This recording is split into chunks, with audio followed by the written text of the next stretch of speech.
baturage b'akarere ka Kamonyi ndetse n'abaje kubatabara bavuye hirya no hino, Muhanga, Ruhango, Kigali n'ahandi, by'umwihariko abafite imiryango tugiye gushyingura, baba 2025 giye kwimurwa aho yari iri ndetse n'indi 5 yabonetse, n'abasanzwe bafite ababo ndetse n'abacu bashyinguye muri urwibutso rwa Kibuza ku Kamonyi. Nanjye ndatangira mbaramutsa kandi mbakomeza cyane mbikuye ku mutima.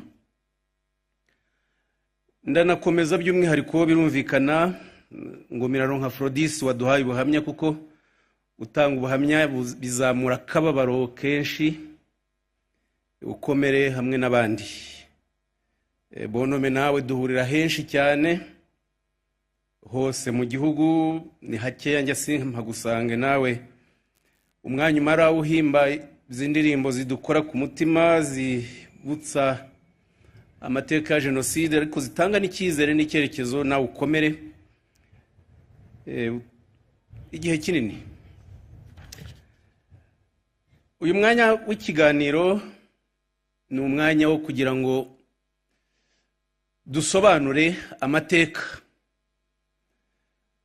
Kuyasobanura birarushya ariko ni ngombwa, kubera ko bizana akababaro, birumvikana, kuko kuvuga nyuma y'ubuhamya nk'ubu si ikintu gito, ariko bigomba gusobanuka kuko jenoside yakorewe abatutsi yabaye ari gahunda, ari politike rero mbi, igomba gusobanurwa kugira ngo abaturage muyumve, twumve aho byavuye, binadufashe kubyirinda. Nta muntu uvuka ari umujenosideri, nta muntu uvuka ari umwicanyi. Umwana wese, uruhinja rwose ruvuka ari rwiza. Umuntu ahinduka mubi kuko yabigizwe. Abajenosideri nabo bahindutse babi kuko babyigishijwe, babitojwe. Ndetse u Rwanda navuga ko abajenosideri barwishe basanze ari rwiza kuko baruvukiyemo ari rwiza.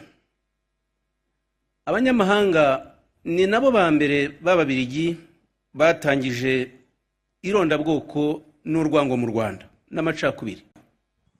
Babyigisha Abahutu benshi barabimenyera, barabyakira, barabikunda, barabyemera, babifata nk'igikorwa gisanzwe, yewe banabifata nk'igikorwa cy'ubutwari, kwica bikitwa ubutwari. U Rwanda rero rwari rwiza, abazungu banarusanze ari rwiza, nicyo ngiye guheraho, ndetse barabivuga bo ubwabo. Ndabahengera 3. Abazungu ba mbere baje barabapadiri, ni nabo bitegereje imibereho y'u Rwanda n'abanyarwanda. Umupadiri witwa Louis de Ragel, umupadiri wageze mu Rwanda kera, yandika igitabo cye mu mwaka w'1930 yise u Rwanda rwa kera n'urw'ubu, ni mu Gifaransa Rwanda ancien moderne. Dore uko avuga uko abazungu basanze u Rwanda n'abanyarwanda babanye. Ati, abatuye iki gihugu biyumvamo ko bagize umuryango umwe w'abanyarwanda. Iyi myemerere inagaragarira mu mibereho yabo ya buri munsi, iyo kuba bafitanye igihango n'aho batuye, bitari mu ngo zabo gusa, muri komine cyangwa province yabo, ahubwo ku gihugu cyose aho kiva kikagera, bakaba banumvira umwami wabo bahuriyeho. Gukunda igihugu kwabo kugaragarira mu buryo batsimbaraye ku buyobozi bw'igihugu cyabo. Uru ni urugero rwa mbere rw'umunyamahanga wanditse yerekana uko yasanze ubumwe bw'abanyarwanda, ndetse n'uko abazungu babonye ko abanyarwanda bakomeye ku bwami, kandi ko umwami abereyeho abanyarwanda bose. Undi mugenzi we, Padiri Albert Pages, uyu yageze mu Rwanda mu mwaka w'1908, murumva ni kera, yandika igitabo mu mwaka w'1933 ku mibereho y'abanyarwanda yakise mu gifaransa ngo un royaume hamite au centre de l'Afrique, ni nko kuvuga ngo igihugu cy'ubwami muri Afurika yo hagati. Uwe ndafata agace gato cyane karebana n'ikiswa moko cyaje gukoreshwa kikaturimbura. Ayo moko y'abahutu, amoko y'abatutsi, ubundi ntiyari amoko atandukanye, ari icyiciro cy'imibereho y'abanyarwanda. Na Padiri Pages ndetse n'abandi bagenzi be nuko babyanditse. Reka mfate urugero rwa uko Padiri Pages yabibonye. Ati umututsi n'umuhutu ni amagambo adahuye n'inyito zisobanura ubwoko nyirizina. Ntabwo ari amagambo ahuye n'ubwoko, nicyo bivuga. Ati ahubwo ni inyito zerekana imibereho y'abantu. Ni amazina bahabwa ashingiye ku bukire n'imirimo, ku bategeka n'abategekwa. Umuyobozi w'ikirenga iyo abishatse atoranya ibyegera bye mu baturage b'abahinzi, bityo bagahinduka abatutsi kandi bagafatwa gutyo. Iki muracyumva rwose ko abatutsi n'abahutu batari amoko atandukanye mu myumvire y'abanyarwanda. Byari ibyiciro by'imibereho, byari ibyiciro bijyanye n'ubutunzi. Utunze akaba umututsi, utunze bikeya akaba umuhutu, yakira akazaba umututsi kuko yazamutse mu cyiciro cy'ubukire. Ntaho byari bihuriye no kuvuga ko ari amoko atandukanye nk'uko abaparimehutu baje kubyakira, ndabigeraho mu kanya. Ndetse urugero rwa gatatu nirwo ndangirizaho kuri izi ngero. Musenyeri Classe we mushobora kuba mumenyereye iryo zina. Musenyeri Classe niwe wabaye umuyobozi wa mbere wa Kiliziya Gatolika mu Rwanda, yari ifite icyicaro i Kabgayi. Yanditse inyandiko nawe mw'imyaka 1935 yise ngo un pays trois races, igihugu n'amoko atatu. Dore nawe uko avuga ku bijyanye n'aya moko yaje gukoreshwa akaturimbura. Musenyeri Classe yanditse ati bikwiye gushimangirwa ko buri gihe inyito umututsi bidasobanura inkomoko itandukanye, ahubwo bisobanura icyiciro cy'imibereho, imiterere y'ubukire bushingiye cyane cyane ku butunzi bw'inka. Uwo ari we wese w'umutware cyangwa w'umutunzi iteka bamwita umututsi. Ubumwe butajegajega bw'abanyarwanda abazungu baje bagasanga buteye butya, nibwo bwarinze igihugu guhungabana.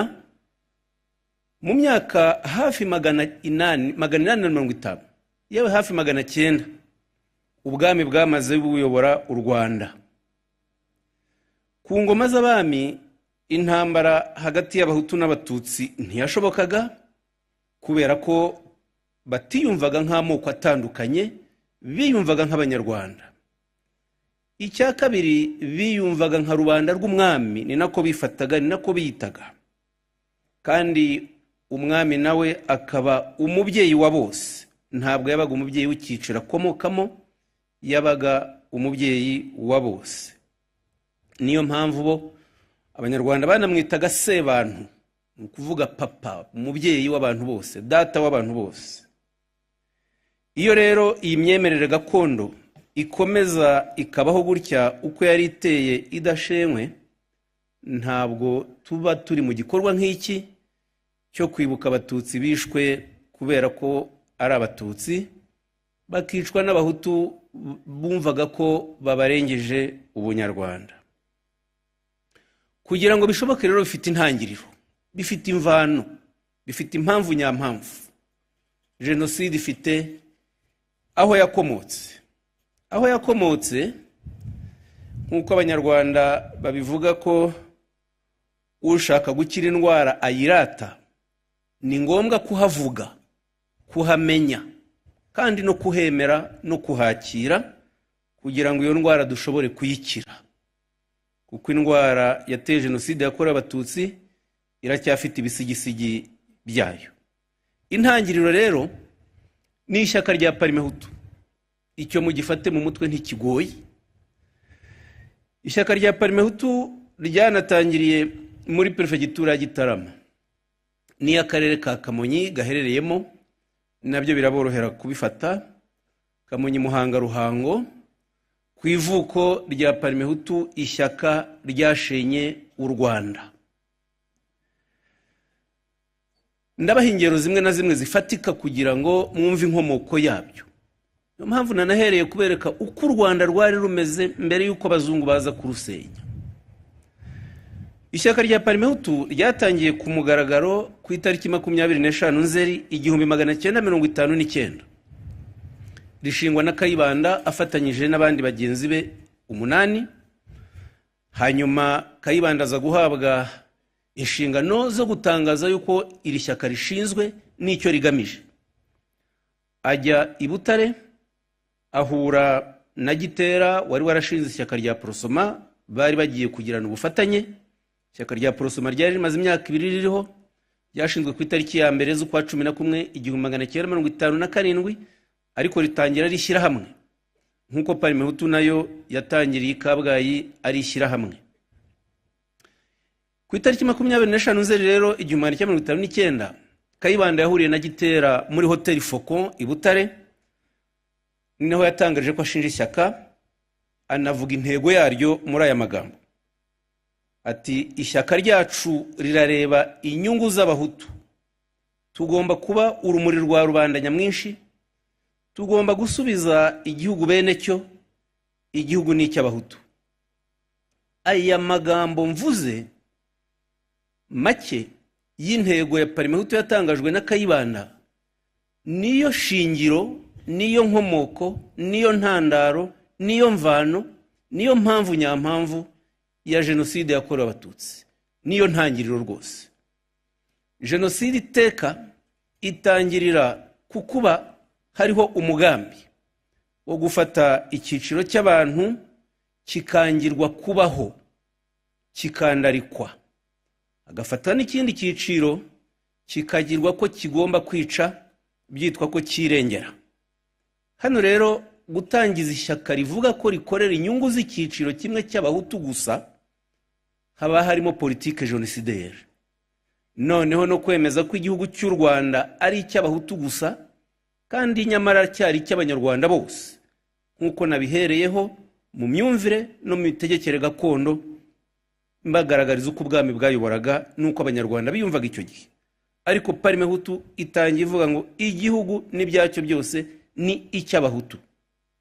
Iyi myaka 35 rero kuva Parmehutu ishingwa, kuva 1959 kugeza 1994, imyaka 35 niyo yashenye u Rwanda, yaje isenya ya myaka irenga 850 ubwami bwamaze buyobora u Rwanda rw'abanyarwanda bose. Imyaka 35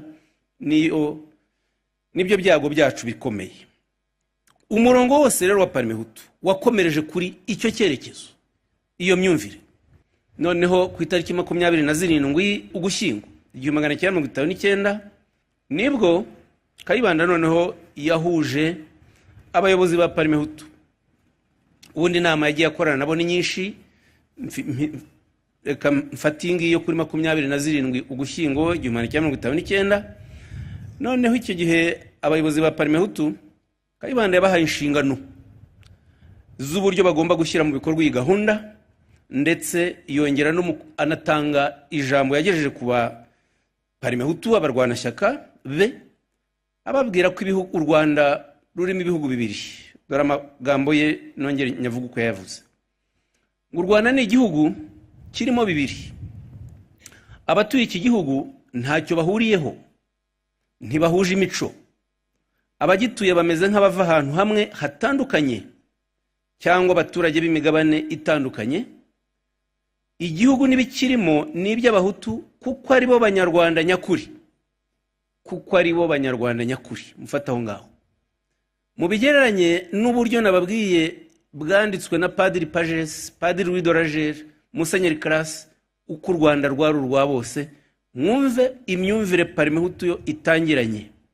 Aha rero niho ruzingiye, niho bikomereye.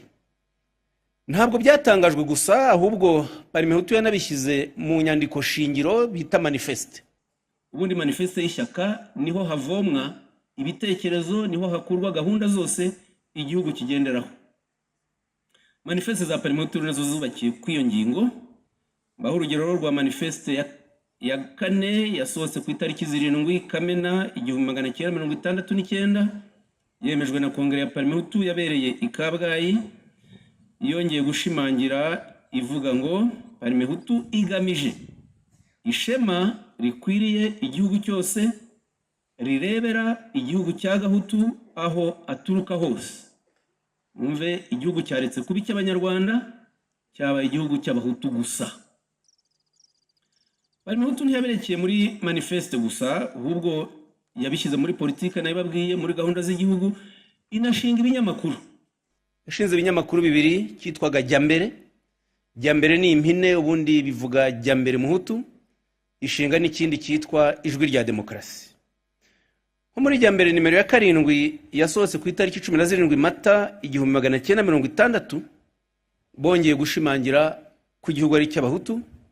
Parimehutu byandika gutya mu Jyambere ngo parimehutu ni umutwe wavutse wo kurenganura gahutu. Murabyumva, ntabwo ari umutwe wavutse uje kurenganura abanyarwanda, uje guharanira iterambere ry'abanyarwanda, uje kurenganura gahutu. Aha rero tuba turi muri politike genocidaire. Ba bana Aphrodise yatubwiye bicaga nuko bakuze barerewe muri uru rwango, n'izo mpumyi zari impumyi ku maso, ariko mu bitekerezo zari zarigishijwe ko igihugu ari icyabo. Amategeko shingiro ya parimehutu nayo yamenyerejwe abarwanashyaka bayo, ariko n'abandi baturage nayo yaje ateye atyo.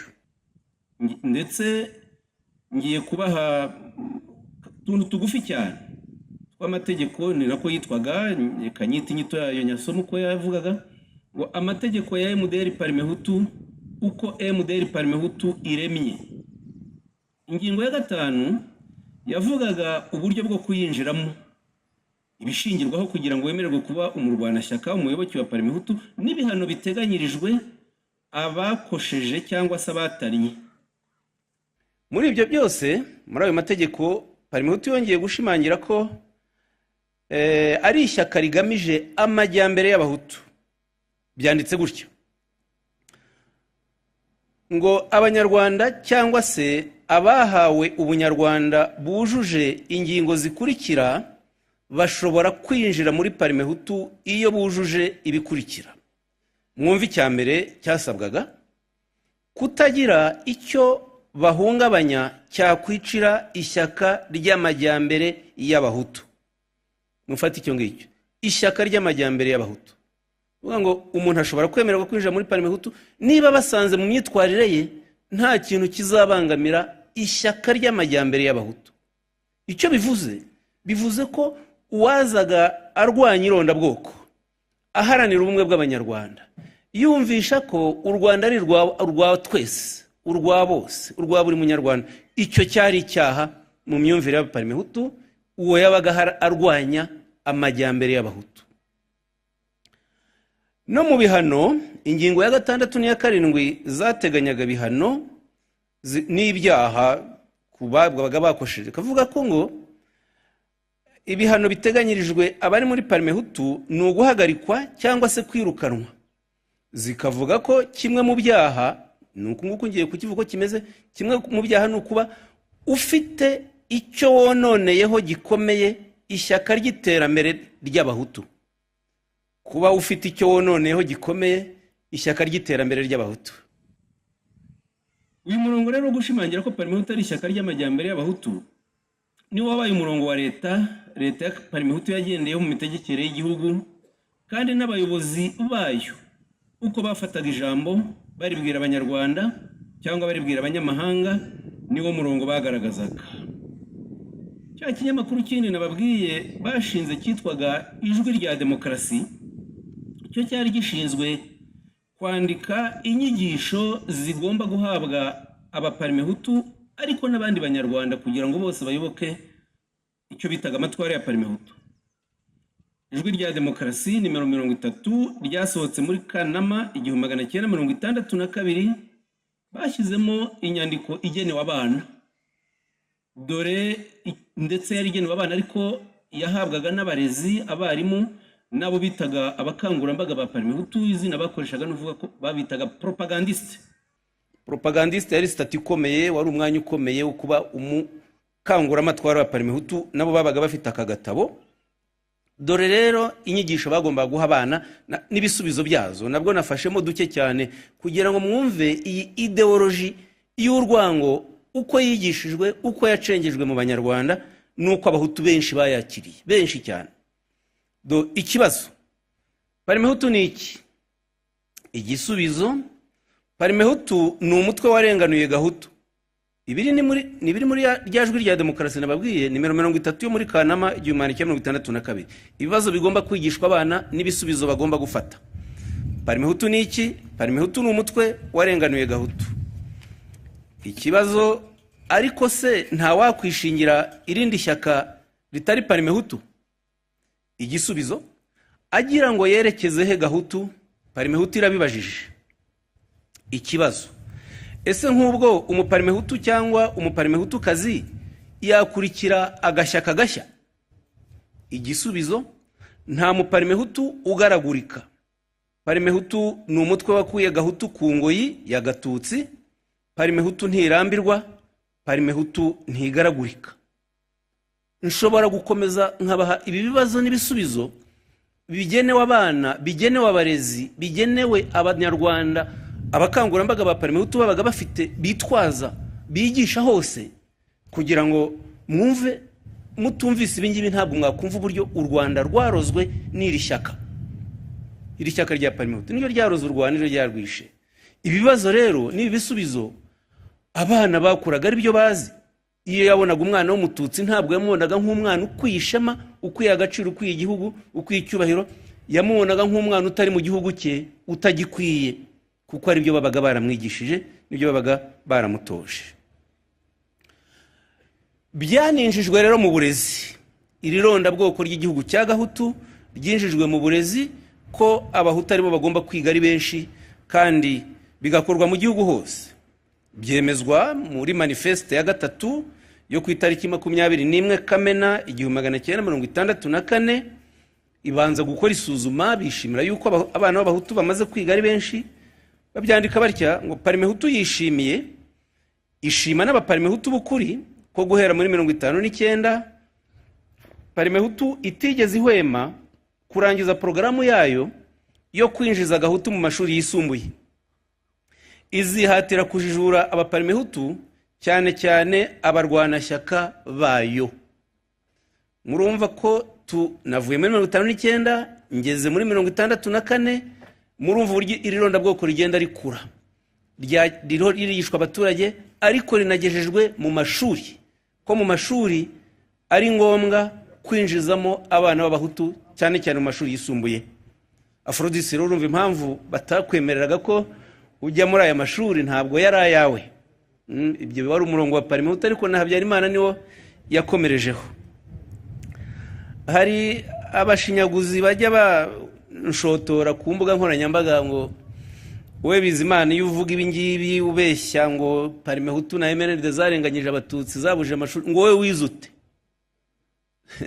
Uko nize ntibakuzi, ese kuki navuye mu Rwanda niba urwo Rwanda rwa twese? Nagezeho nduvamo, sinaje gutanga ubuhamya, ariko no kumvisha ko abashinyaguzi iyo batsinzwe ntibabura amatakira ngo bazana n'ibintu by'ibirofa bahimba. Iyo iyi politike mbisha aba bantu bakuru bazanye iyisobanuwe, yo nyigaragaje, iyo ugaragaje barakwandagaza, ariko ntibikabahungabanye, ntibikabatera ubwoba. Tugomba kubivuga kugira ngo iyi ndwara, iki kibyimba tugikande, hato amashyira avemo, kitazongera kugira uwo kizamo wabikinisha. Iri ronda bwoko n'ingengabitekerezo ya jenoside bayihurwe. Kayibanda nk'uwari perezida w'igihugu, nawe muri za disikuru ze zose, disikuru nyinshi yabwiraga abaturage, yagarukaga kuwo murongo w'igihugu cya Gahutu, ndetse no ku burezi akabumvisha ko amashuri ari ayabo. Nko ku munsi w'abakozi, mu ijambo yavuze ku itariki ya 1 Gicurasi 1967, yaravuze ati, aho Gahutu ari hose akaba atarajijuka, birambabaza nkamufasha uko nshoboye kose. Mutekereze ko uwo muntu ni perezida w'Abanyarwanda uvuga atyo, ati aho Gahutu ari hose akaba atarajijuka, birambabaza nkamufasha uko nshoboye kose. Birabumvisha ko ikimuraje ishinga s'Abanyarwanda, agamije gusa kurengera, kwigisha, gufasha abo yita Abahutu. Ibi rero by'igihugu cya Gahutu byahujwe no guhimba ububi bw'Abatutsi. Ntabwo irondabwoko ryashoboraga gufata iyo Abahutu batigishwa ko Abatutsi ari babi, ko ari abagome, ari ababisha, ari ibirura. Ayo ni amagambo yagiye akoreshwa yaba Gitera, Aprosoma, yaba Kayibanda n'Abaparimehutu. Guhimbira icyaha Abatutsi kugira ngo urwango rushobore gufata, byabaye ngombwa ko Abatutsi bagerekwaho ibyaha, ko ari abantu babi, kubita inzoka n'ibindi. Ibyo nabyo byashyizwe mu murongo wa politike, mu nyandiko. Umurongo wa politike Parimehutu yafashe ku itariki 17 Ugushyingo 1959. Mwumva ko nsubiye inyuma gatoya ngaruka kuri iyi nyandiko, kuko iyi nyandiko ni ngombwa. Inyandiko yo ku itariki 17 z'ukwa 11 1959 ni inyandiko shingiro Parimehutu yanditse ibifashijwe n'Ababiligi bamaze kwica Abatutsi hagati y'itariki ya 3 Ugushyingo 1959 n'itariki 15 Ugushyingo. Niho bavuze ko ngo batanze ihumure, hanyuma bagaragaza amabwiriza agomba kuzashingirwaho.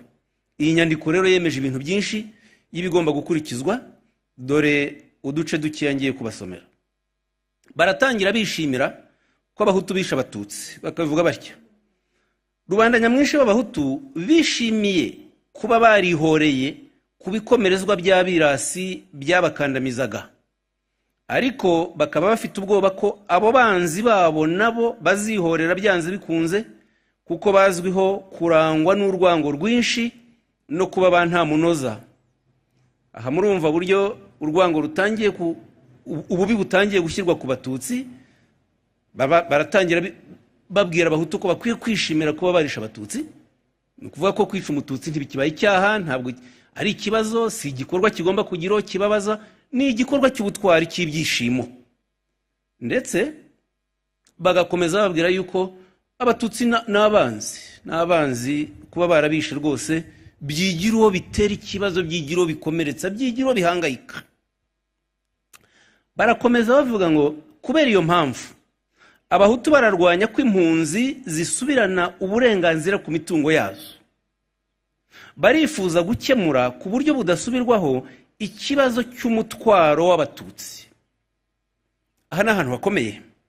Murumva ko iyi nyandiko iremeza, maze kubabwira, ibyishimo ku bwicanyi bukorerwa Abatutsi, ariko noneho igeretseho ikintu kibi cyane cyo kwigisha Abahutu ko Abatutsi ni umutwaro kuri bo.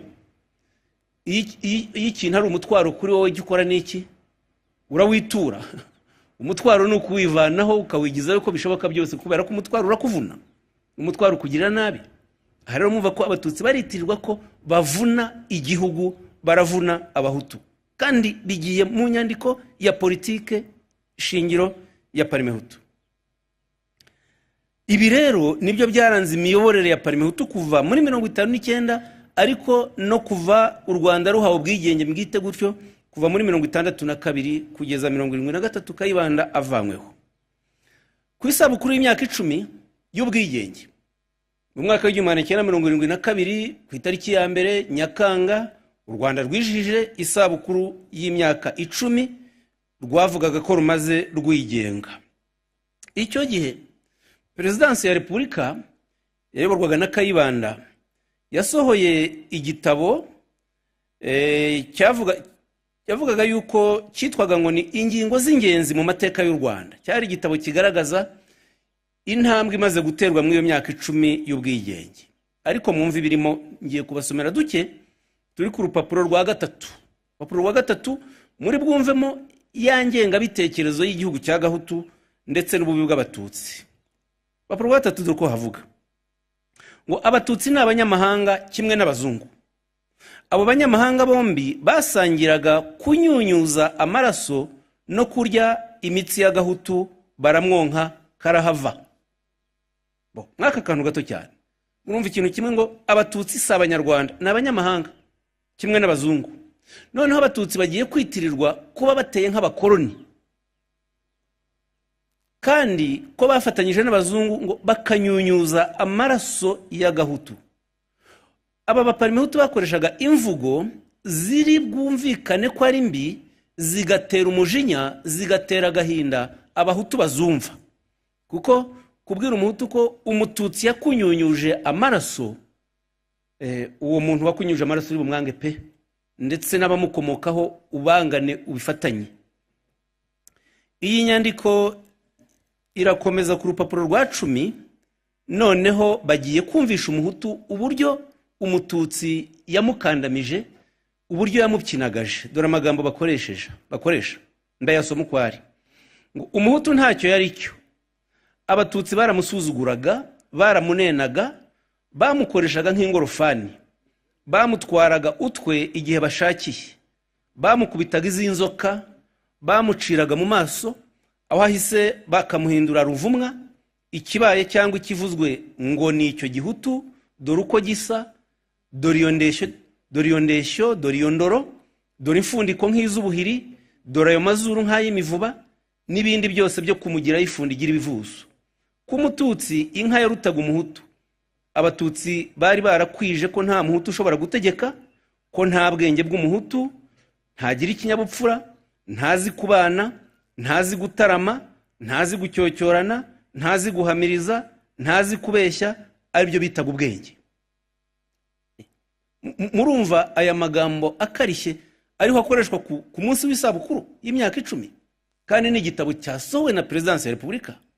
None se murumva abahutu babwirwaga ubu bugome bwitirirwaga ko abatutsi babakoreye, nta kuntu nabo batari kuba babi, nta kuntu batari kwishyiramo imbaraga zo kuzihimura kuri abo batutsi bitirwaga icyaha kitabaye kitigeze kibaho namba.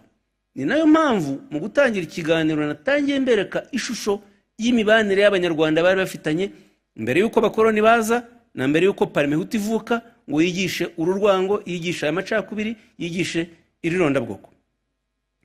Iyi nyandiko rero bayishoje bandarika abatutsi rwose, bumvisha nyine ko ari abanyamahanga, ariko bagerekaho ikintu kibi kivuga ngo baje mu Rwanda bahobagira inyuma y'imirizo y'inka zabo. Baje bahobagira inyuma y'imirizo y'inka zabo. Murumva izo nyuro uko zimeze, ni mwongere mufate ko ni inyandiko ya Perezidansi ya Repubulika. Perezidansi ya Repubulika ni urwego rukwiye kuba rurebera abanyarwanda bose, rubarengera kimwe, rubakunda kimwe, rubakorera kimwe, rubashakira imibereho n'icyerekezo n'iterambere rimwe. Ariko mwumva urwango ruho rukwizwa. Amagambo rero arica, kandi iteka kwica bitangirira mu magambo. No mu rukiko mpanabyaha mpuzamahanga rwa Arusha rwaciriye imanza abari abanyamakuru batangije radio RTRM n'ikinyamakuru Kangura. Bacamanza bongeye kubyibutsa wari umuyobozi wa RTRM, umwe mu bayishinze, Ferdinand Nahimana, bamubwira muri aya magambo bati wari uzi neza bihagije ububasha bw'amagambo, bityo ukoresha radio nk'igikoresho cy'itangazamakuru kigera ku baturage benshi, ukwirakwiza urwango n'ubwicanyi, bitagusabye gukoresha intwaro z'imbunda cyangwa umuhoro, wateje iyicwa ry'ibihumbi by'abasivile b'inzirakarengane. Amagambo rero arica. Kuba n'ubu haragiyeho itegeko ry'ingengabitekerezo ya jenoside, ni ukugira ngo ryibutse abanyarwanda ko jenoside yose itangirira mu magambo mabi, itangirira mu izi nyigisho ndiho mbabwira. Muri uyu mwaka w'1972 byageze no mu madini rwose. Amadini nayo arakoreshwa nubwo ari mu babitangije, ariko nka korari iki gihe, icyo gihe bizihiza imyaka 10 y'ubwigenge, korari y'Abadivantiste b'Igitwe ni muri intara y'Amajyepfo, bahimbye indirimbo bayihimbira Kayibanda. Ari indirimbo Abadivantiste b'Igitwe bahimbiye Kayibanda, yaje nayo igereranya parimehutu nk'ishyaka rifite umuyobozi woherejwe n'Imana, aje kurenganura abahutu, ku ngoyi bakorerwa n'abatutsi nuko byitwaga, nk'uko Imana yohereje Musa igiye kurokora abayisiraheli muri Egiputa, mu Misiri cyangwa se Egiputa, bitewe n'idini murimo, njya numva ari uko mubyita. Bamwe bahita mu Misiri, abandi ni muri Egiputa, ariko ni hamwe. Muzi ko mu mateka batubwira ko abayisiraheli bari baragiyeyo bakorerwa ubuja n'ubucakara, hanyuma Imana iza kohereza Musa ajya kuvanayo abayisiraheli. Niba nibeshye Bishop ari bunkosore. Abo bayisiraheli rero mwumve, Imana irabarokoye kuko yohereje Musa. Abaparimehutu nabo, korali y'Abadivantiste b'Igitwe, iririmba ku isabukuru y'imyaka 10 y'ubwigenge ko Kayibanda ari Musa w'Abahutu. Korali y'idini rwose. Ngo perezida Kayibanda, uwo niwe Imana yatumye, iti Kayibanda ugende ushinga ishyaka maze ukura abana banjye mu buja. Iyo rero byageze naho idini rifata irondabwoko nk'inyigisho ikwiye, inyigisho y'umubatizo, inyigisho y'umuhamagaro, kaba kabaye. Ntibatungure rero kuba mwaragize abapadiri babicanyi, mukagira abasenyeri babicanyi. Bishop buriya w'Abangirikani afite inshingano ziremereye zo kuba yarasimbuye Ishyogwe, umusenyeri w'umujenosideri ruharwa witwaga Samuel Musabyimana, warimbuye abatutsi Ishyogwe. Akaba yarasimbuye Pastor Atanazi Ngirinshuti, wayoboraga ishuri rya groupe scolaire ry'Ishyogwe, warimbuye abatutsi Ishyogwe, afatanyije na Ministre Rezeri Niyitegeka, afatanyije n'umusederi Misago Rutegesha Antoine w'umuganga, afatanyije n'umujandarume Major Anne Marie Nyirahakizimana, n'izo ngero mfashe zabo bagome. Pastor Atanazi Ngirinshuti n'umwe mu bari bayoboye jenoside Ishyogwe, yaguye muri gereza akatiye burundu, ariko nyakubahwa Bishop Abangirikani bagiye kumushyingura ku Kigeme mu byubahiro bikwiye umuntu muzima. Ntabwo yarakwiye gushyingurwa atyo. Tube tubyihorere, reka tugaruke mu murongo. Kayibanda iyi ngengabitekerezo yageze no ku rwego noneho rwo gucyurira abatutsi ko bazatsembwa. Gahunda yo gutsemba abatutsi ntabwo yatangiye muri 1994, hatagira ubyibeshya atyo.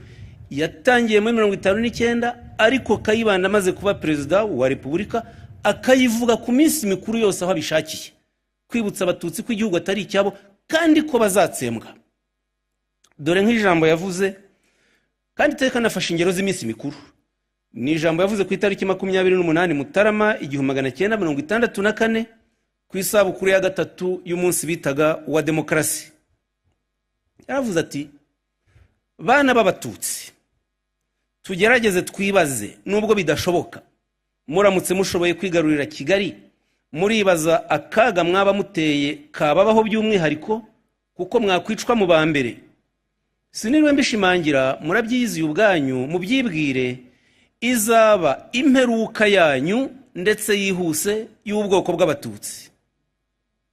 Iyo mperuka yaba yihuse cyangwa y'uruyengeyenge, yagombye gutera bamwe muri mwe mu gifite umutima gutekereza. Murumva? Arabwira abatutsi yuko nibatitonda, nibakopfora, nibagira icyo basaba, bazakorerwa imperuka. Kandi ko imperuka bashobora kuyikorerwa mu buryo bubiri: kubakorera imperuka yihuse, kubatsemba mu buryo bwihuse vuba bakabamaraho, cyangwa bakabica urubozo, uruyengeyenge, kubica buhoro buhoro. Hagati y'imyaka rero Kayibanda yabivugiye na 1994, kubica uruyengeyenge byagiye bikorwa mu buryo butandukanye. Muri 1963 ubu ibi mwumvise ko yavuze kuri 28 z'ukwa mbere 1964, hari hashize ukwezi muri prefecture nyinshi ziganjemo cyane cyane Gikongoro, ariko na hano Gitarama, abatutsi bishwe n'amahanga yavuze ko ari jenoside. Niyo mpamvu Kayibanda yabacyuriraga ati, iherezo niyo jenoside ivugwa, iherezo izaba imperuka yanyu. Iri jambo Kayibanda yanarishoje noneho yabwiye abatutsi, ariko anasoza ahumuriza abahutu rwose. Ababwira ati, abahutu babwira ati, mwebwe muzi ukuntu Parimehutu yaboneje inzira imwe yo kubohora Gahutu no kurenganura Gahutu. Numva aratuka abatutsi ko bazakorerwa imperuka, ariko akongera ku ruhande akabwira abahutu ati, mwebwe nimuhumure, ubutegetsi Parimehutu niyo bufite kandi gamije kubohora Gahutu, kurenganura Gahutu, nimuhumure. za ndirimbo rero zabaye nyinshi cyane, yewe hari izo bahimbye zimwe muzajya muzibona ziracyariho n'ubu ngubu, iyitwa ibigwi by'abaparimehutu kuri YouTube iriho, ngo batutsi mwadusigayemo muzanye fitina twabasifura, iyo ni indirimbo y'abanyiramatwi. Turate twogeze demokarasi, yitwa Kayibanda intwari ibereye u Rwanda, bavuze ko azatsinda babisha. Kayibanda mugabo w'ishema, tambuka bakurebe, yizire mu byebereye u Rwanda, ni wowe rubanda yari itegereje. Izi ndirimbo zisingiza Kayibanda n'abaparimehutu zabaye nyinshi cyane kandi zinjizwa mu baturage. Mwumva uburyo bwose bwagiye bukoreshwa nta cyasigaye. Icyo gihe rero niyo mpamvu mwabonye no muri jenoside ya Rurangiza, niko nyita kuko 94 ni Rurangiza si intangiriro, Sederi n'abandi bose babicanyi baririmbaga ati tubatsembatsembe, wari umusozo w'iyo gahunda. Ngera ku butegetsi bwa Habyarimana. Habyarimana Juvenal akoreye kudeta Kayibanda mu mwaka wa 1973 ntacyo yahinduye, yakomereje ku mitegekere ntiyarangaga parimehutu, yakomeje muri urwo rugendo, iyo myumvire y'igihugu cya gahutu no kwerekana ububi bw'abatutsi kugira ngo anabigaragaze. Mu mwaka wa 1984 Perezidansi ya Repubulika yasohoye igitabo cy'impapuro 140. Muri icyo gitabo cy'impapuro 140 bakise manifeste y'abahutu iyo ku itariki 24 Werurwe 1957 na manifeste porogaramu enye za parimehutu, niyo nyito. Icyo Habyarimana agamije hano, yaramaze iminsi abantu bamwe baratangiye kumushinja kuba yarabiciye ababo, cyane cyane abaparimehutu b'abanyagitarama Butare, bagaragaza kuko muzi ko yavanyeho abanyagitarama benshi akabica, bicira muri gereza mu buryo bubi kandi imiryango yabo ntiyamenya iherezo ryabo. Habyarimana no kugira ngo agaragaze yuko ubumwe bw'abahutu ari bwo bugomba kugaruka, yafashe manifeste za parimehutu zose n'inyandiko shingiro za parimehutu arabihuza, abishyira mu gitabo cy'impapuro 140.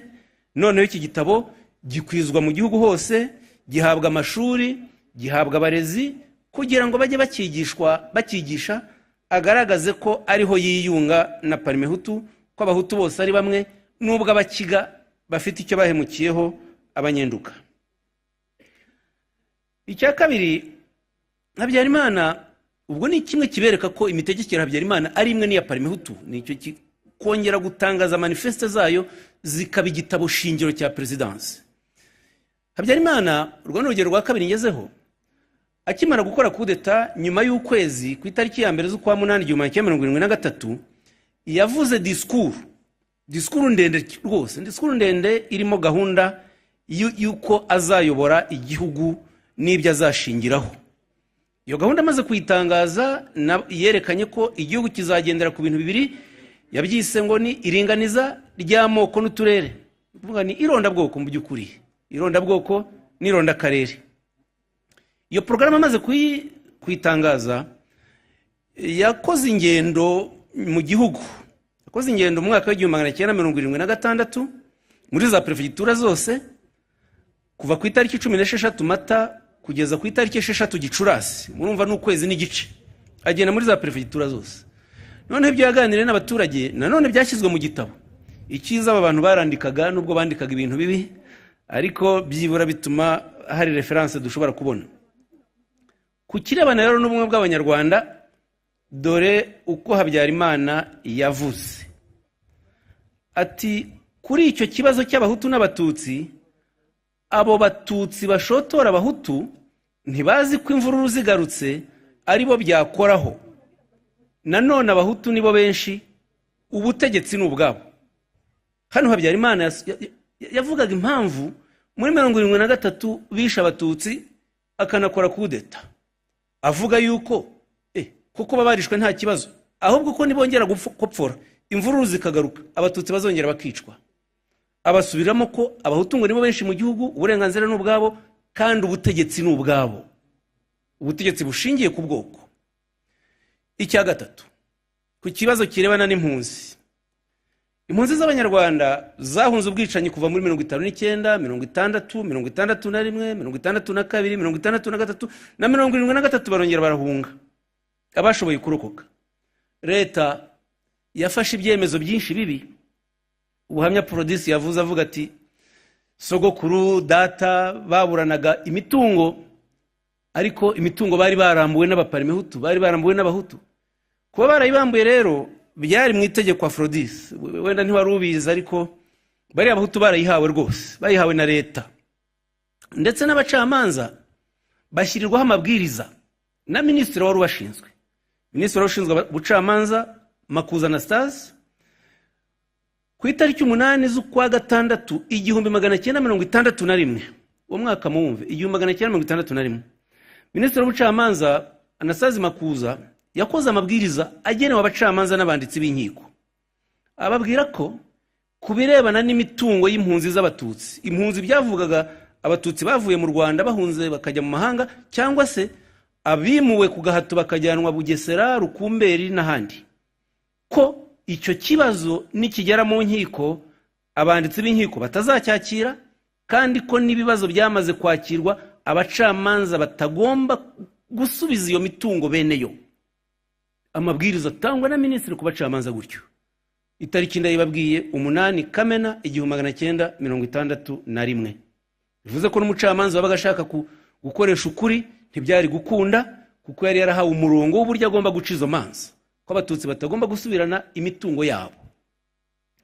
Kayibanda rero kugira ngo ari perezida wa Repubulika, kugira ngo ayo mabwiriza ya minisitiri w'ubucamanza ayaha imbaraga, noneho yashyizeho iteka rireba impunzi, cyitwa itegeko teka ryo ku itariki 26 Gashyantare 1966, rireba imitungo y'impunzi n'impunzi ubwazo. Dore uko kubireba imitungo, dore uko yavuze ngo umuntu wese wari warahunze iyo agarutse ntashobora na busa kuregera amasambu yaratuyemo cyangwa ayo yahingaga, niba ayo masambu yarahawe abandi baturage cyangwa se hari ikindi leta cyangwa ubutegetsi bwa komine bwayageneye. Mwumva agashinyagura kurikizaho ngo mu gihe basigaga ibintu byabo byaba ibyimurwa n'ibitimurwa, bene byo nibo batumye byandagara. Nta wishingiye guhunga kwabo kwatewe n'ubwoba n'ibikangisho. Abategetsi bariho ubu ngubu ntibashobora na rimwe kwishingira ingaruka z'uko guhunga. Habyarimana rero amaze gusimbura Kayibanda, iri teka rya perezida Kayibanda n'aya mabwiriza ya minisitiri Makuza amaze kubasomera yayahamishije uko ari, ndetse nawe ashyiraho irindi teka ku itariki 25 Ukwakira 1973 risubiramo ijambo kurindi ibiteganywa n'iteka rya Kayibanda kubirebana n'imitungo y'impunzi ndetse n'uburenganzira ku kugaruka mu gihugu. Kubirebana no kugaruka mu gihugu, impunzi ntabwo zari zibyemerewe, ndetse aya mabwiriza yanateganyaga ko impunzi ishaka kugaruka mu Rwanda kugira ngo ibyemererwe ari uko yandika ikabisaba leta y'u Rwanda, ikazategereza igisubizo cyanditse, kitaboneka iyo mpunzi ntigaruke. Hari impunzi nyinshi nagiye mbibaha mu biganiro bindi bitandukanye zagiye ziza rwihishwa, zagera muri za komine zivukamo zikongera zikirukanwa zigasubizwa muri Kongo, Uburundi, Uganda, Tanzania n'ahandi. Byageze n'igihe mu mwaka wa 1982 mu kwezi kwa 10 Ubugande ku butegetsi bwa perezida Milton Obote birukanye impunzi z'abanyarwanda barazimenesha, ziza mu Rwanda. Zije mu Rwanda nabwo leta y'u Rwanda yanga kuzakira, yakira bake cyane baribo yemera, abandi barenga 150 babasubiza i Bugande. Habyarimana yarabitangaje rwose, abitangariza Radio Rwanda, abitangariza noneho ne mu kiganiro yagiranye n'abanyeshuri mu Bubiligi. Abanyeshuri b'Abanyarwanda bigaga mu Bubiligi yagiye kubasura ku itariki 19 Ugushyingo 1982. Dore ibyo yavuze kubirabana n'izo mpunzi z'abatutsi zari zirukanywe i Bugande. Ati kubyerekeye impunzi, icyo leta y'u Rwanda yifuza nuko izo mpunzi ziri mu mahanga zafata ubutaka zigahinga aho ziri, zashaka akazi zigakora, zashaka undi mwuga ushobora kuzitunga, kuko mu Rwanda tutabona aho tuzishyira. bamwe ngo babifashe nabi bavuga ngo ubwo ni ukuvuga ko Habyarimana hakanye bamwe ngo si abanyarwanda, ngo ubwo ntitwitaye kuri icyo kibazo ngo tubahanaguyeho ubunyarwanda. Si ukubahanaguraho ubunyarwanda cyangwa se si uguhakana ko ari bo, ahubwo ni ukureba ibintu uko biri. Nababwiye ko mu Rwanda nta mirimo igihari, nababwiye ko mu Rwanda nta hantu ho kororera hagihari. Dusaba ko n'abanyarwanda bari mu Rwanda dushoboye kubageza ahandi bakajya kureba aho bahinga, twaboherezayo. Murumva ko naba mbeshye abantu mvuze ngo n'abari hanze nibagaruke. Ngicyo igitekerezo cya guverinoma y'u Rwanda, ngicyo igitekerezo cyanjye. Ufite amaso ashaka kureba yarabibonye, ufite amatwi yo kumva yarabyumvise. Ubwo murumva ko turi mu mwaka w'1982 aya magambo ya Habyarimana arivugira nka perezida wa Repubulika. Bigeze noneho mu mwaka w'1987 ku itariki 26 Nyakanga, komite nyobozi y'ishyaka ryari ku butegetsi MRND yarateranye nanone isuzuma iki kibazo cy'impunzi, yemeza ku buryo budasubirwaho ibyo Habyarimana yatangaje ko igihugu cyuzuye, ko impunzi zigomba guhama aho ziri, zigafata ubutaka zigahinga, zikibagirwa u Rwanda, zikaba mu mahanga, zikazahamayo igihe cyose. Nta mahitamo rero yandi yarasigaye ku mpunzi z'abanyarwanda uretse kwishyira hamwe bagafatanya n'abandi banyarwanda bashaka impinduka mu Rwanda, bakareba uko iyi politike y'urwango, ivangura, amacakubiri yashenye umwe w'abanyarwanda ivaho. Nimwe ubwo buryo inkotanyi zavutse zitangiza urugamba rwo kubohora igihugu. Nanone maze igihe mbona ni twese kandi abenshi, ubona abahungu ba Habyarimana n'abandi abuzukuru bambonye umutwa, abahungu ba Shingiro n'utundi twana hirya no hino ku mbuga nkoranyambaga bandika ngo leta ya Habyarimana yari nziza, yari yarabatse ubumwe bw'abanyarwanda, ngo ubumwe bw'abanyarwanda bwashenywe n'inkotanyi. Mwumvise uko nagiye ngaragaza izi ngero.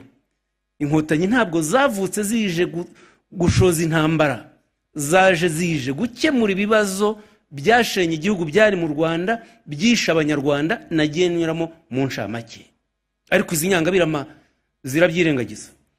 Urugamba rukinatangira, Habyarimana yongere kwerekana umurongo we w'ironda bwoko rye. Ku itariki 4 Ukwakira 1990 yatanze ikiganiro kuri Radio Rwanda, kandi ijambo rigenewe abanyarwanda, agaruka ku icyo kibazo cy'impunzi nubwo urugamba rwari rwatangiye. Dore ibyo yavuze ngo ntabwo twabona aho tubashyira, u Rwanda ruruzuye nk'ikirahure gisendereye amazi, aho kubaha agace k'ubutaka bwacu uko kaba kangana kose, tuzemera turwane kugeza ku wa nyuma. Murabyumva? Ntabwo Habyarimana ariho afata inkotanyi nk'abanyarwanda, ngo aho kubaha agace k'ubutaka bwacu tuzarwana kugeza ku wa nyuma. Inkotanyi bari abanyarwanda n'abanyarwanda. Habyarimana arakomeje ati, abatutsi barashaka kugarura ubundi buhake kugira ngo bigarurire aka karere, nta gukomeza kwitwaza ubuhunzi, bazake ubwene gihugu aho bari muri Zaire na Uganda. Ubwo nibwo bazemererwa kuza mu gihugu, nabwo igihe kigufi baje gusura bene wabo. Uyu muntu ariyumva ate? Arumva afite ubuhe burenganzira bw'uko we nubwo ari perezida wa Repubulika yagena ngo hari abanyarwanda bazaba mu mahanga ubuziraherezo, nibahameyo, ntituzabaha igihugu cyacu, nibahameyo, ngo bikangisha ubuhunzi. Nyamara Habyarimana aba bantu ntabwo yabarushaga ubunyarwanda, ntabwo yarushaga impunzi z'abanyarwanda ubunyarwanda namba. Kayibanda yavukiye Itare hariya mu karere ka Muhanga, ariko ababyeyi be bakomokaga muri Kongo. Baraje babanza kuba mu Ruhango, bahasanga umutware w'umututsi wari uhari, aramwakira, arabatuza, abafata neza. Kayibanda se aza kubona akazi i Kabgayi, abapadiri bamushakira umurimo arakora, baramutuza Itare. Kayibanda avukira aho ngaho mu mwaka w'1924 yiga mu iseminari, ariko mwumve ntabwo hafite igisekuru, ariko niwe waje avuga ngo igihugu ni icya Gahutu. Habyarimana mugenzi we wamusimbuye nawe sekuru Rugwiro yavuye muri Kongo ajya Uganda Bufumbira, yaka akazi mu bapadiri, akaza arakabona, hanyuma ise ntibazirikana avukira Uganda, aza kuzana n'abapadiri baje gushinga paruwasi ya Rwaza, bashinga paruwasi ya Rwaza, baza kujya irambura gushinga paruwasi ya Rambura, Habyarimana avukira atyo Rambura. Uwo nawe mwumva igisekuru cye ntabwo kiri mu Rwanda, kandi nta muntu ugeze ahakana ubunyarwanda bwabo, ariko nibo baje kubera ko abazungu babashyize ku butegetsi, bahakanye ubunyarwanda bw'abatutsi babaye mu Rwanda ibinyejana birenga 9. Nibo batinyutse kuvuga ngo abasaba abanyarwanda ngo ntituzabaha agace k'igihugu cyacu. Ibi nabisobanuye rwose, uwashaka kubyumva, kumva jenoside yakorewe abatutsi atarebye ahangaha ntabwo yabyumva. Igice ndangirijeho rero nicyo noneho kubereka mu mwanya muto uko mwumva ko iyi ngengabitekerezo yari yaramaze kubakwa rwose, ifite fondasiyo ikomeye. Leta ya Habyarimana niyo yateguye jenoside yakorewe abatutsi, igenda ikora buhoro buhoro, hanyuma leta ya Kambanda na Sindi kubwabo bo baza bakora rurangiza. Iyi rurangiza rero yabarimbuye hose mu gihugu yakozwe ite? Kuko kwica abatutsi kuva ku Rusumo, ku Nyundo, ukazagera Mibirizi, Bugarama, u Rwanda rwose barugose nta hasigaye. Nuko hashyizweho gahunda. Gahunda rero yakoreshwe na guverinoma y'abatabazi. Hari amatariki bagiye bafataho ibyemezo bikomeye. Guverinoma y'abatabazi yimutse Kigali ku itariki 12 Mata 1994, baza gukorera i Murambi hariya mu mujyi wa Muhanga. Inama nyinshi zose, nyinshi cyane zabereye Murambi, uretse ko hari izindi bagiye bakora i Butare, Gisenyi kubera kwirukanka. Hari inama bakoreye Gitarama i Murambi ku itariki 17 Mata 1994. 17 Mata wabaye umunsi mubi cyane uwo munsi. Iyo tariki 17 guverinoma y'abatabazi ya Kambanda na Sindi kubwabo yasuzumye uko ikorwa rya jenoside ririho rigenda hirya no hino mu gihugu. Baza gusanga hari hano mu majyepfo Gitarama, Butare, Gikongoro ntabwo jenoside irakorwa ku buryo bifuza, ntabwo iragera kuri rurangiza ntirakarundura. Noneho mu inama bafata ibyemezo rero. Icyambere bashimiye ba prefe bariho bakora jenoside neza. Bashimira prefe wa Kigali, umujyi wa Kigali Tarisisi Renzaho, bashimira prefe wa Cyangugu Emmanuel Bagambiki, na prefe wa Gikongoro Honorable Kibaruta, kubera ko bariho bakora jenoside uko bikwiye. Noneho bagaya ba prefe batabikora. Uwa Butare aragawa, ndetse bafata n'icyemezo cyo kumukuraho. Jean Baptiste Habyarimana yari n'umututsi w'iherezo n'ubundi niko byari kuzamera. Banagaya prefe wa Kibungo Godefroid Ruzindana. Godefroid Ruzindana yari umuhutu w'imfura, umuhutu mwiza w'inyangamugayo, wangaga urwango, wanze jenoside. Godefroid Ruzindana yari mu ishyaka rya PSD, guverinoma yamukuyeho, baranamwica n'umuryango we, umugore n'abana 5. Aba bahutu nabo b'imfura tujye tubazirikana, tubaha icyubahiro n'agaciro kabo. Ni kimwe n'intwari yanyu Burugumestre Kalisa Ndagijimana. Babayeho ni bake ariko babayeho. Iki cyemezo rero cyo gushimira abaprefe babicanyi, gukuraho abadakora jenoside, cyanajyanye no gushyiraho ba prefe bashya bazaza gukora jenoside noneho yarurangiza. Icyo gihe Fidel Uwizeye wa Gitarama nawe baramwihanije, ntibamukuraho, baza kumukuraho nyuma, ariko kuko atemeye nawe umugambi wabo. Kigali ngari bayiha prefe Karera François, yabaye mu genosideri ruharwa. Gisenyi Dr Charles zirimo abagabo, Ruhengeri Bazire Nsabumuremyi, Byumba Elia Nyirimbibi, Kibungo Anaclet Rudakubana, Butare Sylvain Sabimana. Umva ko aba baprefe baje basanga za ntagondwa zakoraga jenoside. Aba prefe nabo baje ari intagondwa zuzuye za Sedere na Emeride na Hutu Power yose.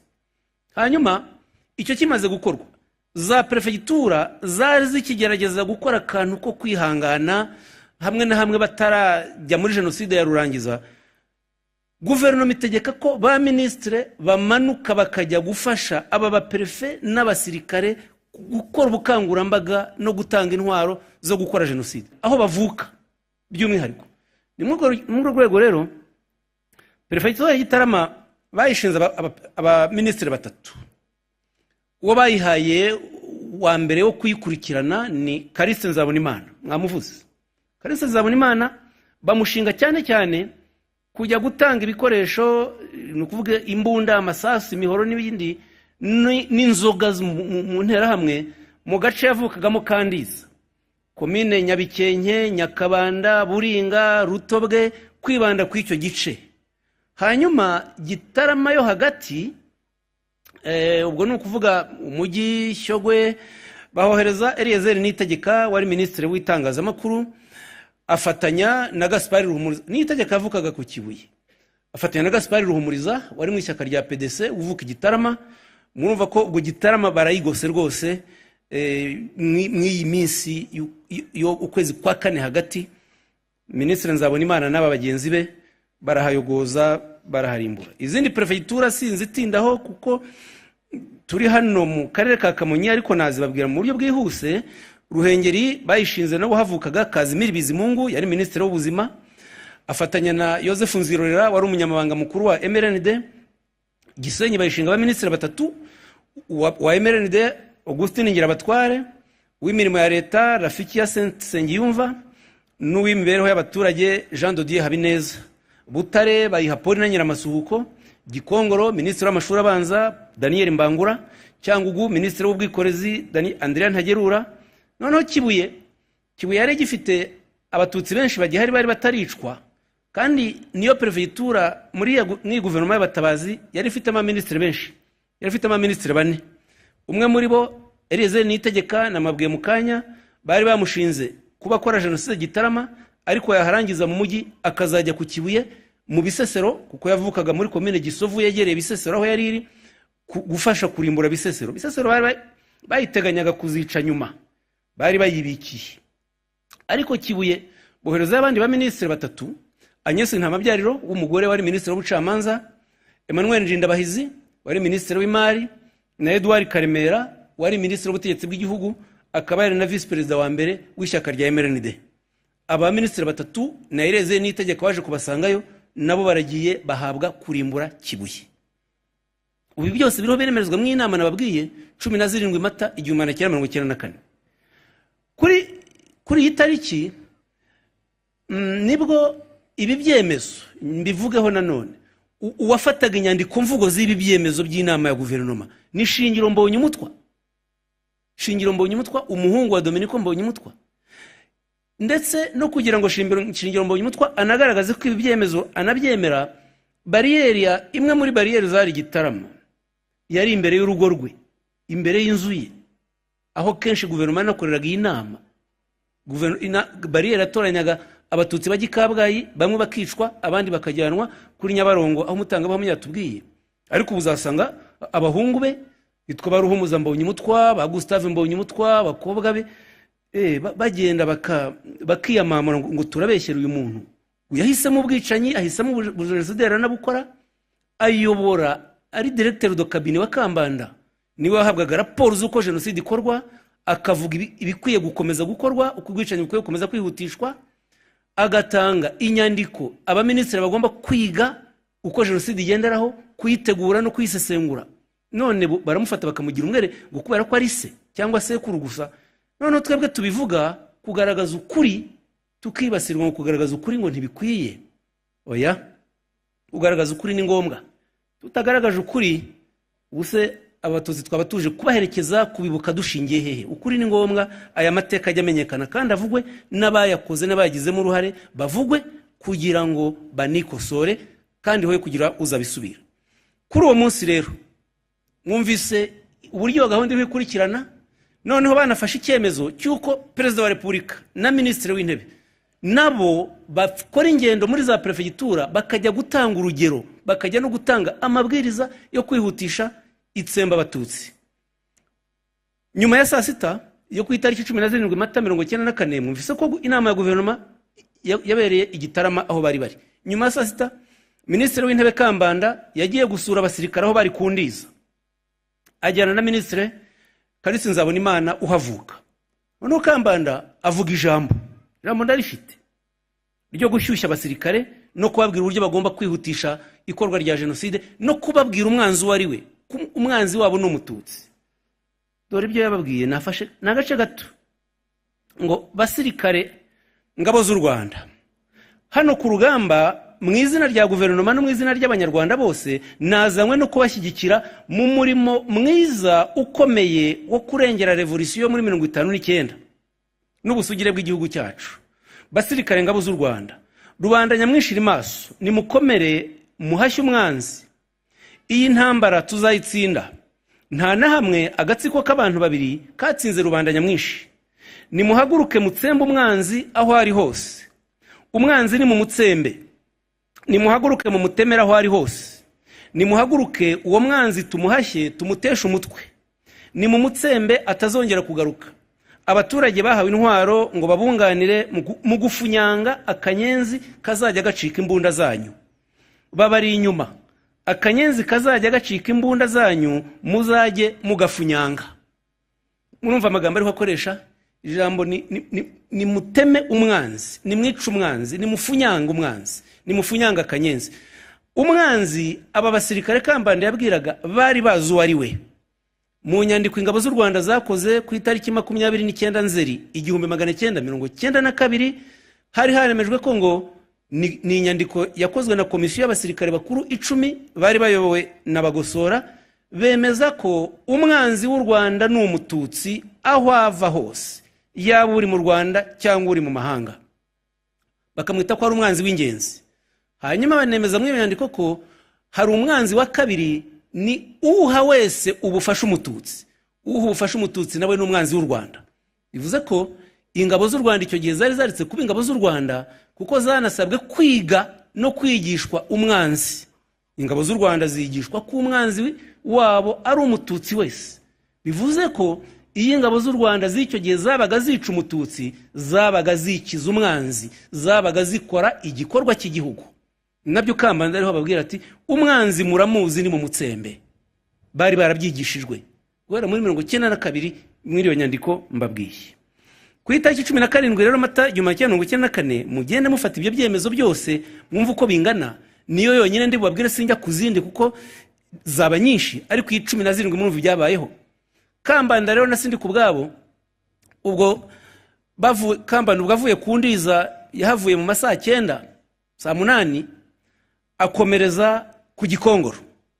We nasindi kubwabo bajya ku Gikongoro. Icyo gihe Gikongoro yari tarakora jenoside nini. Bari bakoze jenoside ahantu bita Imushubi, bisha y'abatutsi na hitwa Maheresho, ariko handi hari benshi cyane, Murambi, Kaduha, Cyanika, Musange, henshi abatutsi bari bagihari. Kambanda rero nasindi kubwabo bajya gukora ubukangurambaga mobilisation ku itariki 18. Ngo kuri 17 barayi Butare, bavuye Gitarama masaha 8 saa 9 bagera Butare bararayo. Kuri 18 bazindukira ku Gikongoro bakora inama na Perefe Bukibaruta n'abandi bose bategetsi bakuru muri Gikongoro, bemeza gutsemba. Bahavuye banyura ahantu bita Isimbi, ni ahantu habikawa bita Maraba, hariya niho bita Isimbi ku ikawa ya Maraba. Isimbi rero hari paroisse gatolika yarahungiyeho abatutsi benshi bagera ku 30 birenga. Icyo gihe sindi kubwabona Kambanda barahanyuze basiga batanze amabwiriza yo kwica abatutsi bari kuri paroisse ya Simbi. Baricwa koko. Ku Gikongoro batangiye kubica ku itariki 20 bamaze iminsi 2 bahavuye.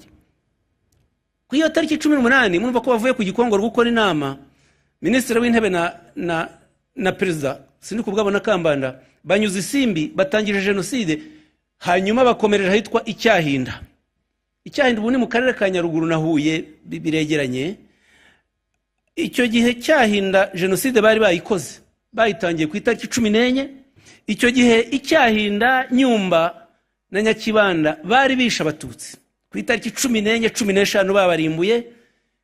Perezida witwa ko wa Repubulika ajya kubashimira, ajya Icyahinda yari komine Nyakizu kubashimira. Dore ijambo yababwiye ku itariki 18 Mata 1994. Ati baturage ba Nyakizu ni komine, nkuko hano umuntu yari kuvuga komine Runda. N'ubwa mbere mubona uruzinduko rw'umukuru w'igihugu cy'u Rwanda.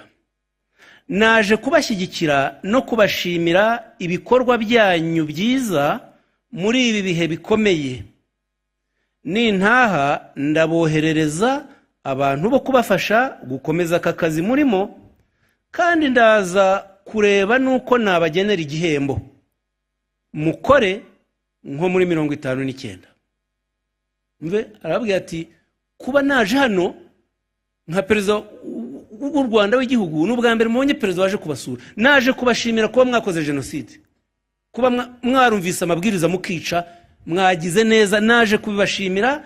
Ati ndi nabagenera igihembo, hanyuma ndabohereza n'abantu bo kubafasha kugira ngo mukomeze jenoside murangize. Iki gihe iyi komini ya Kizu bari bayogoje, n'abari basigaye bakeya ku itariki 19 itariki 20 Mata barabishe. Abari bakihishe mu seminari nkuru ya Nyakibanda, Padiri Tadeo Rusingizandekwe wari umwe mu bari mu Nyakibanda yafatanyije n'intaramwe zaho bica abantu babahungiyeho, umupadiri urera abaseminari.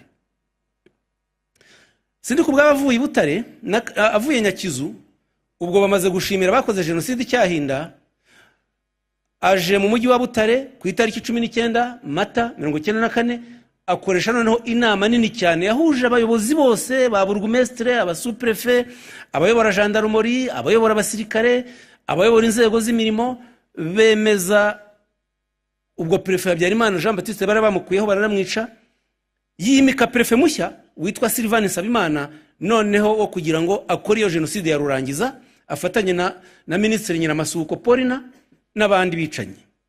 Noneho ro mu kwimika prefe mushya wa jenoside atanga amabwiriza ko n'umuhutu tica nawe bari bumwice. Biruko yabivuze ati umenye hari mutarumvise amabwiriza twatanze, cyangwa ntimwumvise icyo tubasaba, cyangwa se mwarabyumvise mwanga kubishyira mu bikorwa. Bantu bindeba, ubwo arabwira abahutu badashaka kwica, bantu bindeba abadashaka kurangiza inshingano zabo, abashaka kurebera mu gihe abandi bakora, abo bose nibave mu nzira. Abashinzwe kuba dukiza babigire vuba, kugira ngo abafite mu mutima ubushake bwo gukora batangira akazi. Bavandimwe, ndagira ngo amagambo tuyahinira aha, kandi ndagira ngo mbibutse kujya musobanukirwa neza ibyo tuba tubabwira n'impamvu tuba tubivuga gutya. Ibihe birakomeye, muve mu rwenya n'imikino, ahubwo mutangira akazi. Gutangira akazi ni ukwica, ni gukora jenoside. Kuva mu rwenya ni ukuvuga ngo nimureke kuva higira umuhutu wumva ko bitamureba. Umuhutu wese arebwa no kwica, umuhutu wese arebwa no gukora jenoside, nimwishyire hamwe muyikore. Ni ikisindi kubw'abari bavuga, ariko amahirwe nuko abahutu bose batabyemeye. Ababyemeye ni benshi cyane, nibyo, ariko hari abandi banze batsimbarara ku buntu, ku bupfura, ku bunyarwanda. Abo nibo cyizere nabo cyerekezo cy'u Rwanda, kandi bizahora bimeze gutyo. Ndarangije rero, uko ararekwa ntashira, nababwira byinshi. Hano mu karere ka Kamonyi, amateka aba bajenosideri baho bubatse, nubwo bari bazi ko bitazabagendekera gutyo. Burugumestre Jean Paul Akayesu ava mu nama Gitarama akaza kuri ya tariki nababwiye akayobora jenoside muri komine yarashinzwe, ntabwo yarazi yuko ari uzigera bimubaza na rimwe. Yahungiye muri Zambia azi ko ubutabera butazamugeraho, ariko ubutabera bwamugezeho. Yubatse amateka ku isi mabi, kandi azahora yigwa ku isi nk'umujenosideri wa mbere ku isi wahamijwe icyaha cya jenoside kuva amasezerano mpuzamahanga mpanabyaha ahana icyaha cya jenoside ajyaho. Amasezerano yagiye mu mwaka wa 1948, nta muntu nta rubanza yari yarigeze ahura narwo. Urwa mbere rwabaye rwa Jean Paul Akayesu wanyu hano. Umve ko niwe mu jenosideri wa mbere wahamijwe icyaha cya jenoside ku isi nyuma y'amasezerano mpuzamahanga yo gukumira icyo cyaha. Niwe munyafurika wa mbere nanone wahamijwe icyo cyaha, azahora yigwa cyo ngo umurage yasize niwe azasiga iteka ryose. Abamukurikije rero bakamukurikira, ibyo nibabera isomo. Hari abagize amahirwe, abatarahunze igihugu bagize amahirwe, kuko imanza gacaca zabaciriye ubutabera bwunga. Benshi cyane barangije ibihano byabo, ubu bari mu muryango nyarwanda, bari kumwe n'abana babo, n'abagabo babo, n'abagore babo, abuzukuru, abuzukuruza, kubera yuko turi mu Rwanda rw'abanyarwanda bose, turi mu Rwanda rubibawe neza, turi mu Rwanda rwihangana, rurenga akababaro n'agahinda, rurenga ishavu, rurenga ubugome. tukavuga ngo ibyo byose mwabitewe na Parimehutu, mubiterwa na MRND na CDR na Hutu Power, ibyo byararangiye. Twihangane, abagize akababaro bahuye nako nibihangane, twubaka u Rwanda rwa twese, twubaka icyerekezo rero kiva mu kubabarira, kiva no kubaka igihugu kirenze utu twose, igihugu kireba kure, kireba ineza ya buri munyarwanda, kitakireba ko cyubakiye ku bwoko, ku kiswe ubwoko, cyubakiye ku bunyarwanda.